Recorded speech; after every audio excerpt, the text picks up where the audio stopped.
Hi guys, Emma here from Yellow Brick Roads, helping you build your confidence brick by brick. And in today's video, we're talking about how we can stop overthinking everything. That's music to my ears, so we don't wind up feeling stressed and anxious and just totally rubbish. Don't forget to hit the subscribe button so you don't miss any future videos from me.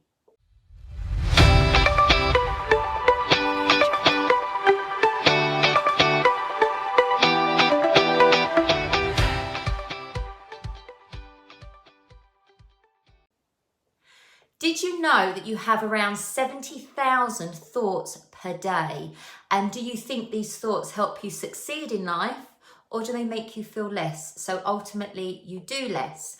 Overthinking is one of the worst enemies of confidence, and it leads to negativity and ultimately you not taking action towards all of the things that you want to achieve in life. It twists things around, it makes you worry, it makes everything appear so much worse than it actually is. And when you get to grips on this and you actually give up overthinking, you'll be amazed to see how many problems your overthinking caused in the very first place. So overthinking, this is something we all do, especially us women. It's hugely common, but the good news is we can get over it. You weren't born an overthinker. None of us were, and all humans have patterns to their behavior. These patterns, they develop over time based on our life experiences. And just as patterns are learned, they can also be unlearned.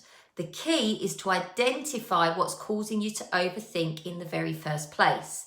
And then you can take decisive action to change your mindset. And yes, that can be easier said than done, but it can definitely be done.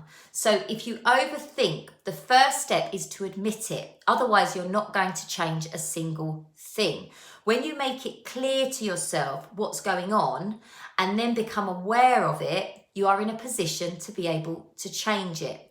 A journal is a really good place to start. Writing down all your thoughts as they appear, whether they're positive thoughts or negative, will help you get to grips on what's going on in your mind. And then it becomes so much easier to make the changes because you have clarity on the actual problem. Another great thing you can do is to meditate. Through meditation, you gain power of your mind and your thoughts. Months back, I started meditating every morning and I made sure that I did it consistently. What I began to notice by focusing on my breathing was that I was able to disconnect from the negative stuff that was going on inside of my head. So the more I meditated, the more I disconnected from all the doubt and the uncertainty.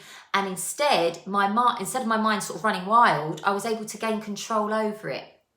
And finally, the last thing you can do is you can focus on one thing at a time. As you go about your day, this brings so much awareness to whatever it is that you're focusing on, and it prevents you getting caught up in everything else. So you're not allowing your mind to become overwhelmed with all of the other stuff that you feel that you need to achieve and you need to get done. A great book that talks about this in more detail is called The Power of Now by Eckhart Tolle. It's incredible, and it's one book that I read. It sits firmly next to my bed and it really did change my life. So thank you so much for watching this video. I hope it's added some value to you. Please hit subscribe so I can get my content out there in front of other people, and I will catch up with you soon. Take care.